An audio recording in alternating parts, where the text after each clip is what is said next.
Hello friends, welcome to Techno Science club. Biological science practice test number 5 Telugu medium విద్యార్థుల కోసం biological science Telugu medium practice test 5 దీనిలో శ్వాసక్రియ అనేటటువంటి పాఠ్యాంశానికి సంబంధించి కొన్ని ప్రశ్నలకు చిన్న ప్రశ్నలకు సమాధానాలు చెప్పడానికి ప్రయత్నిద్దాం. ఈ వీడియోను పూర్తిగా చూడండి. నచ్చినట్లయితే లైక్ చేయండి, షేర్ చేయండి, సబ్స్క్రైబ్ చేయడం మాత్రం మర్చిపోకండి. సబ్స్క్రైబ్ బటన్ ప్రక్కన ఒక బెల్ సింబల్ ఉంటుంది. ఆ బెల్ సింబల్ను ప్రెస్ చేసి ఆల్ అనేటటువంటి ఆప్షన్ ఎంచుకున్నట్లయితే మన ఛానల్లో ఏ న్యూ వీడియో అప్లోడ్ చేసినా కూడా వెంటనే మీ మొబైల్కి నోటిఫికేషన్ రూపంలో మన ఛానల్లో వీడియో పెట్టారు అనేటటువంటి విషయం అందుతుంది. కాబట్టి please like, share and subscribe. Let's go into the topic.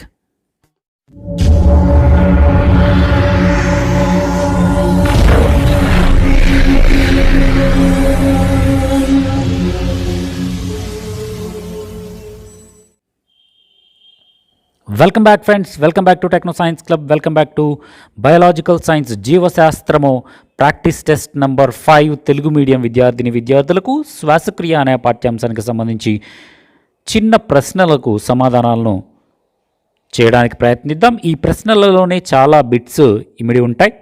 So ఈ ప్రశ్నలకు సమాధానాలు చెప్పడానికి ప్రయత్నించండి. మొదటి ప్రశ్న, శ్వాసక్రియను విచ్ఛిన్న క్రియగా పరిగణిస్తాం ఎందుకు? శ్వాసక్రియ అనేది విచ్ఛిన్న క్రియగా పరిగణిస్తాము ఎందుకు? శ్వాసక్రియను విచ్ఛిన్న క్రియగా పరిగణిస్తాము ఎందుకు? మీ యొక్క సమాధానమును క్రింద కామెంట్ బాక్స్లో రాయండి. మొత్తం మీద ఒక 20 ప్రశ్నలు ఉంటాయి. ఈ 20 ప్రశ్నలకు కూడా ఎన్నికి సమాధానం కరెక్ట్గా చెప్పారు అనేటటువంటి విషయాన్ని చివర ప్రాక్టీస్ టెస్ట్ అయిపోయిన వెంటనే 20 ప్రశ్నలకు ఎన్ని సమాధానాలు చెప్పారు అనేటువంటి విషయాన్ని కూడా క్రింద కామెంట్ బాక్స్లో రాయండి. ఎస్, మొదటి ప్రశ్నకు సమాధానం, శ్వాసక్రియ విచ్ఛిన్న క్రియగా పరిగణిస్తాము ఎందుకంటే సంక్లిష్ట పదార్థాలను సరళ పదార్థాలుగా మారుస్తుంది కాబట్టి. సంక్లిష్ట పదార్థాలను సరళ పదార్థాలుగా మారుస్తుంది కాబట్టి శ్వాసక్రియను విచ్ఛిన్న క్రియగా పరిగణిస్తారు. రెండవ ప్రశ్న, కణములో కణశ్వాసక్రియ ఏ కణాంగములో జరుపుతుంది? కణములో కణశ్వాసక్రియ ఏ కణాంగం జరుపుతుంది? ఒక కణములో కణశ్వాసక్రియ అనేది ఏ కణాంగము జరుపుతుంది? Very good answers. Congratulations everybody who said the correct answer for the first question. Guess your answer for the second question and write on the chat box.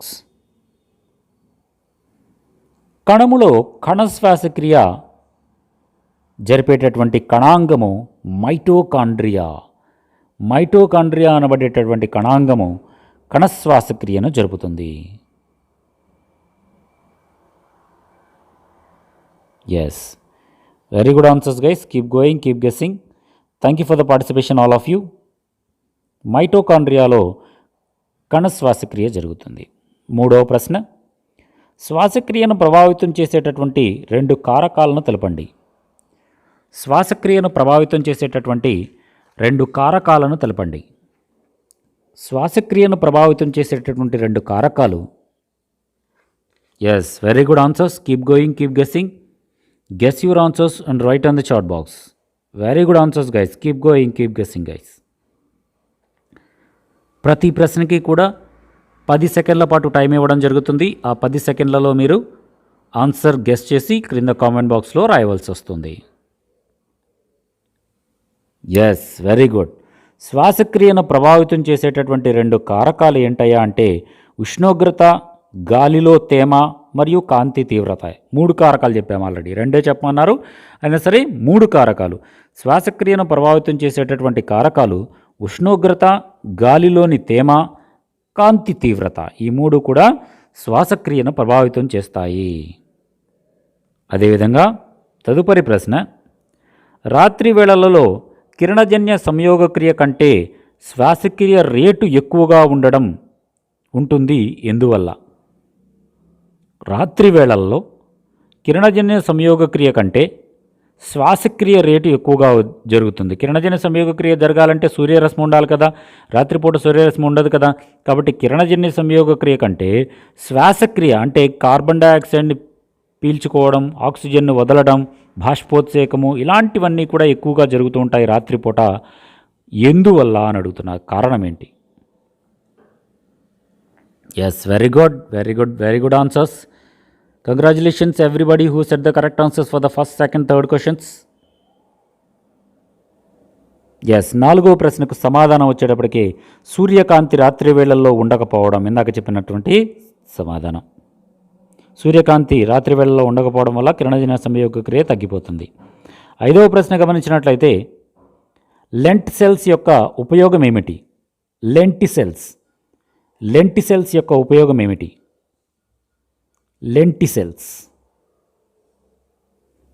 Lenticels అనేవాడేవి దేన్ని ఎలా ఉపయోగిస్తారు? దాని యొక్క ఉపయోగం ఏమిటి? సమాధానం, లెంటిసెల్స్ అనబడేవి వాయు వినిమయం జరుపుతాయి. అంటే వాయువుని పీల్చుకోవడం, వదలటం, కార్బన్ డైఆక్సైడ్ వాయువుని పీల్చుకోవడం, దాంట్లో కార్బన్ డైఆక్సైడ్ ఉంచుకోవటం, మిగతా ఆక్సిజన్ను బయటకు వెలువడడం, కార్బన్ డైఆక్సైడ్ని పీల్చుకోవడం, ఆక్సిజన్ను బయటకు విడుదల చేయడం, వాయు వినిమయం అంటారు దీన్ని. ఇలా వాయు వినిమయం జరగడానికి లెంటిసెల్స్ ఉపయోగపడతాయి. 6వ ప్రశ్న, నీరు చల్లబడినటువంటి ప్రాంతాలలో పెరిగే మొక్కల వేర్ల అనుకూలతలు ఏమిటి? నీళ్లు నిలబడబడేటటువంటి అంటే లైక్ చెరువులు కానీ కుంటలు కానీ ఇలాంటి వాటిలో నీళ్లు అలా స్టాక్ అయి ఉంటాయి. అలాంటి ప్రాంతాల్లో పెరిగేటటువంటి మొక్కల యొక్క వేర్ల యొక్క అనుకూలతలు ఏమిటి? వేర్లు ఎలా ఉంటాయి? Yes, very good. నీరు నిలబడబడిన ప్రాంతాల్లో పెరిగేటటువంటి మొక్కల వేర్లు వాయుగత వేర్లవి. వేళ్లలో ఎక్కువ ఖాళీ ప్రదేశాలు ఉంటాయి. అలా నిలబడిన నీటిలో పెరిగేటటువంటి మొక్కల యొక్క వేర్లు వాయుగత వేర్లు. ఈ వేర్లలో ఎక్కువ ఖాళీ ప్రదేశాలు ఉంటాయి. తదుపరి ప్రశ్న, చర్మీయ శ్వాసక్రియలో శ్వాస అవయవం ఏమిటి? చర్మీయ శ్వాసక్రియలో శ్వాస అవయవం ఏమిటి?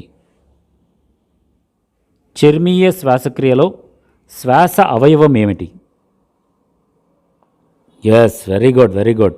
చర్మీయ శ్వాసక్రియలో శ్వాస అవయవము చర్మం. వెరీ గుడ్, చాలా చక్కగా ఆన్సర్ చెప్పారు. Very good, congratulations everybody. తదుపరి ప్రశ్న, ముసలి మరియు డాల్ఫిన్లలో శ్వాస అవయవాలు ఏమిటి? ముసలిలో మరియు డాల్ఫిన్లలో ఈ రెండింటిలో శ్వాస అవయవాలు ఏమిటి? ముసలి మరియు డాల్ఫిన్లలో శ్వాస అవయవాలు ఏమిటి?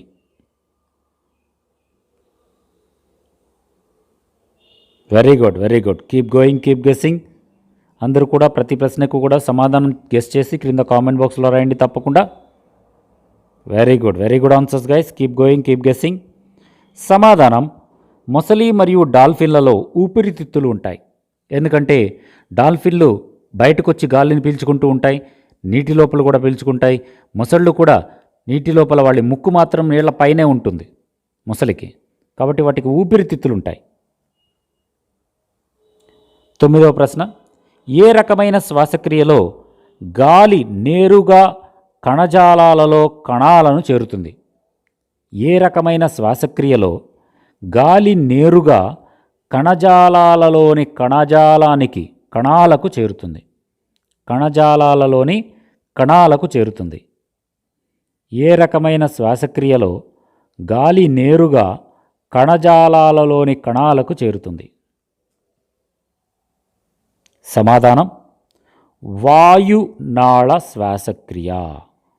వాయునాళ శ్వాసక్రియలో గాలి నేరుగా కణజాలాలలోని కణాలకు చేరుతుంది. 10వ ప్రశ్న, మన శరీరం యొక్క ఉష్ణోగ్రత నియంత్రించి జీవక్రియ ఏమిటి? మన శరీరంలోని ఉష్ణోగ్రతను నియంత్రించేటటువంటి జీవక్రియ ఏమిటి? మన శరీర ఉష్ణోగ్రతను నియంత్రించేటటువంటి జీవక్రియ ఏమిటి? మన శరీర ఉష్ణోగ్రతను నియంత్రించేటటువంటి జీవక్రియ శ్వాసక్రియ. Very good answers. Keep going, keep guessing. చాలా చక్కగా ఆన్సర్ చేస్తున్నారు. Very good. Very good, very good. తదుపరి ప్రశ్న, 11వ ప్రశ్న. ఇథనాల్ను అంత్య ఉత్పన్నముగా ఏర్పరిచేటటువంటి శ్వాసక్రియ రకం ఏమిటి? ఇథనాల్ను అంత్య ఉత్పన్నముగా ఏర్పరిచేటటువంటి శ్వాసక్రియ రకం ఏమిటి? ఏ రకమైన శ్వాసక్రియలో ఇథనాల్ అంత్య ఉత్పన్నంగా వస్తుంది? ఏ రకమైన శ్వాసక్రియలో ఇథనాల్ అంత్య ఉత్పన్నంగా వస్తుంది? Very good, very good. Keep going, keep guessing. చాలా చక్కగా ఆన్సర్ చేస్తున్నారు. అందరికీ, ఎవరైతే గత 10 ప్రశ్నలకు కరెక్ట్ ఆన్సర్స్ చెప్పిన వారందరికీ కూడా congratulations each and every one, and thank you for the participation. Please like చేయని వాళ్ళు లైక్ చేయండి, షేర్ చేయని వాళ్ళు షేర్ చేయండి, సబ్స్క్రైబ్ చేసి బెల్ సింబల్ ప్రెస్ చేయని వాళ్ళు సబ్స్క్రైబ్ చేసి బెల్ సింబల్ ప్రెస్ చేయగలరు అండ్ ఆల్ ఆప్షన్ ఎంచుకోగలరు. అలా చేయడం ద్వారా మన ఛానల్లో ఏ న్యూ వీడియో అప్లోడ్ చేసినా కూడా వెంటనే మీ మొబైల్కి నోటిఫికేషన్ రూపంలో మన ఛానల్లో వీడియో పెట్టారు అనేటటువంటి విషయం అందుతుంది. కాబట్టి please like, share and subscribe. Let's continue the bet. 11. ఇథనాల్ను అంత్య ఉత్పన్నంగా చేసేటటువంటి శ్వాసక్రియ రకము అవాయు శ్వాసక్రియ. అవాయు శ్వాసక్రియలో ఇథనాల్ను అంత్య ఉత్పన్నంగా వాడతారు. తదుపరి ప్రశ్న. ఒక ప్రయోగంలో సీత చక్కెర ద్రావణంలోనికి నీలిరంగులో ఉండేటటువంటి డయాజిన్ గ్రీన్ను కలపగా అది ఊదా రంగులోకి మారింది. దీనిని బట్టి నువ్వు ఏమి నిర్ధారిస్తావు? ఒక ప్రయోగంలో సీత చక్కెర ద్రావణంలోనికి నీలిరంగులో ఉండేటటువంటి డయాజిన్ గ్రీన్ను కలిపింది. ఇది ఆకుపచ్చ రంగులోకి మారింది. అయితే దీన్ని బట్టి నువ్వు ఏం చెప్పగలవు అని అడుగుతున్నారు. దీన్ని బట్టి ఏం చెప్పొచ్చు అంటే, ఆక్సిజన్ లభ్యత తక్కువైనప్పుడు గులాబీ రంగులోకి మారుతుంది. ఆక్సిజన్ లభ్యత తక్కువైనప్పుడు గులాబీ రంగులోకి మారుతుంది అని చెప్పవచ్చు. తదుపరి 13వ ప్రశ్న. ఏటీపీ శక్తిని ఉత్పత్తి చేసేటప్పుడు దానికి ఉప ఉత్పన్నాలు ఏమిటి?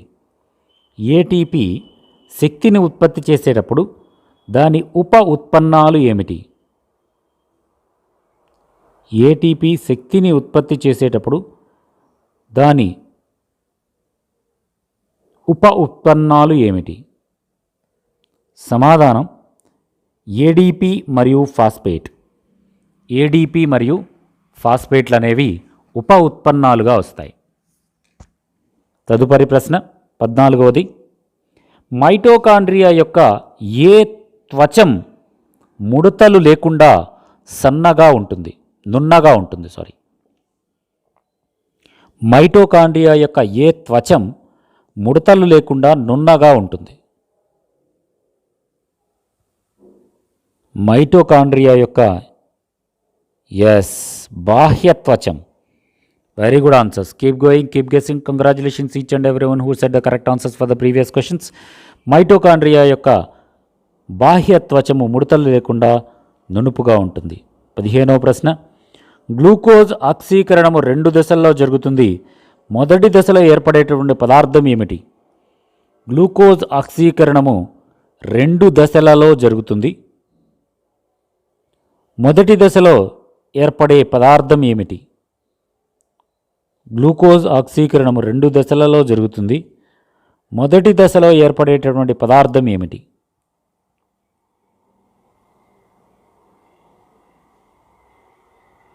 సమాధానం పైరువిక్ ఆమ్లం. గ్లూకోజ్ ఆక్సీకరణము 2 దశల్లో జరుగుతుంది. మొదటి దశలో ఏర్పడే పదార్థం పైరువిక్ ఆమ్లం.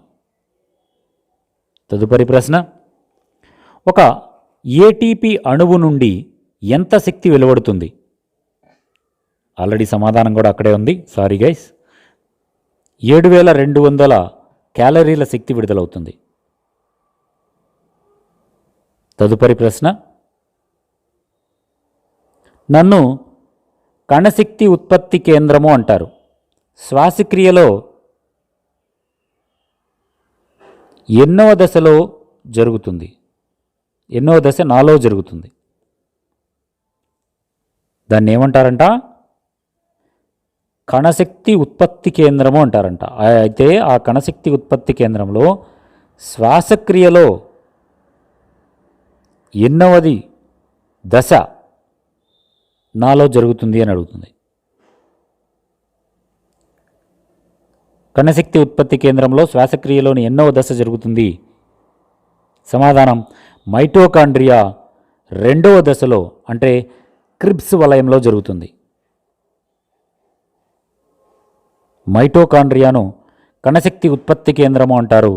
దీనిలో శ్వాసక్రియ రెండవ భాగమైనటువంటి క్రిబ్స్ వలయాన్ని జరుగుతుంది.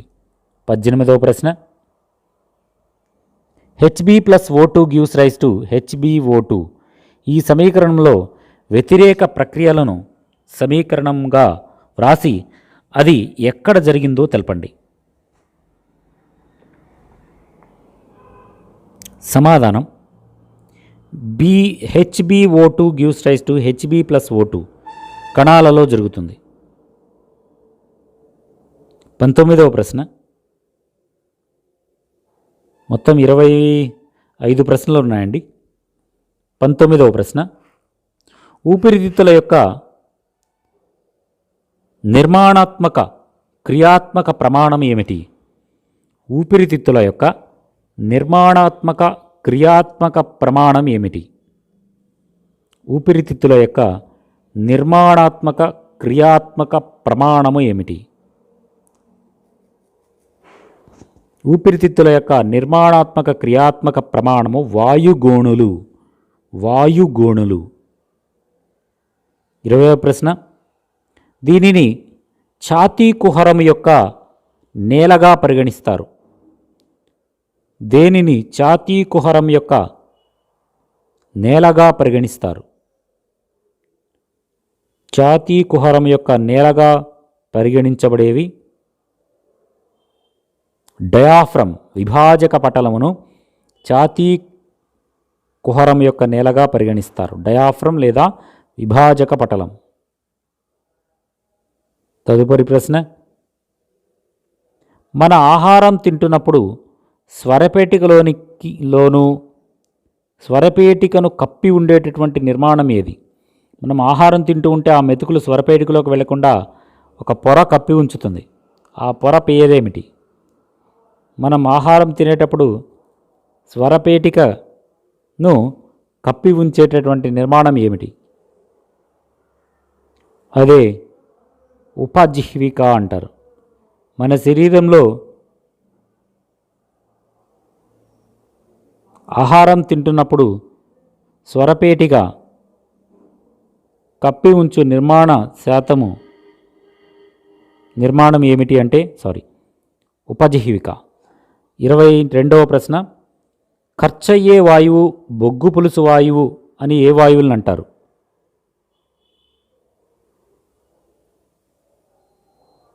సమాధానం ఆక్సిజన్, కార్బన్ డయాక్సైడ్. ఖర్చయ్యే వాయువు ఆక్సిజన్, బొగ్గు పులుసు వాయువుని కార్బన్ డయాక్సైడ్ అంటారు. 23, శ్వాసక్రియలో వాయు వినిమయం జరిగే ప్రాంతాలు ఏమిటి? శ్వాసక్రియలో వాయు వినిమయం జరిగేటటువంటి ప్రాంతాలు ఏమిటి? వాయుగోణులు లేదా కణజాలం. వాయుగోణులలో లేదా కణజాలాలలో శ్వాసక్రియ జరుగుతుంది. 24, 25 ప్రశ్నలు ఆన్ యువర్ స్క్రీన్. శ్వాసక్రియను సమీకరణం తెలపండి. శ్వాసక్రియకు సమీకరణాన్ని గుర్తించి రాయండి. Very good answers guys. Keep going, keep guessing. శ్వాసక్రియకు సమీకరణం ఏంటయ్యా అంటే C6H12O6 + 6O2 gives rise to 8CO3 + H2O + శక్తి. చూడండి, ఒక పదార్థము అనేక పదార్థాలుగా విభజన చెందింది. తదుపరి ప్రశ్న 25వ ప్రశ్న,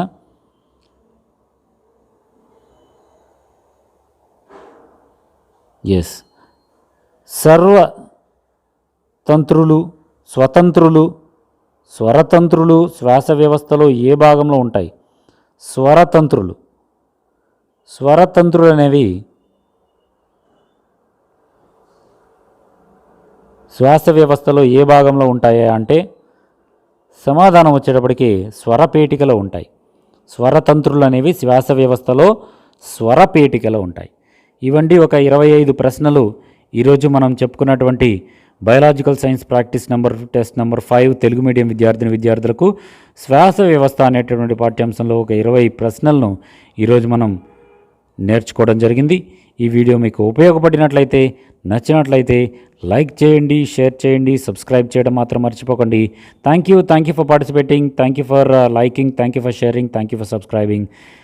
thank you very much. Please like, share and subscribe and comment. మీ విలువైనటువంటి సలహాలను, సమాధానాలను క్రింద కామెంట్ బాక్స్లో రాయండి, తప్పకుండా సమాధానం ఇస్తాను.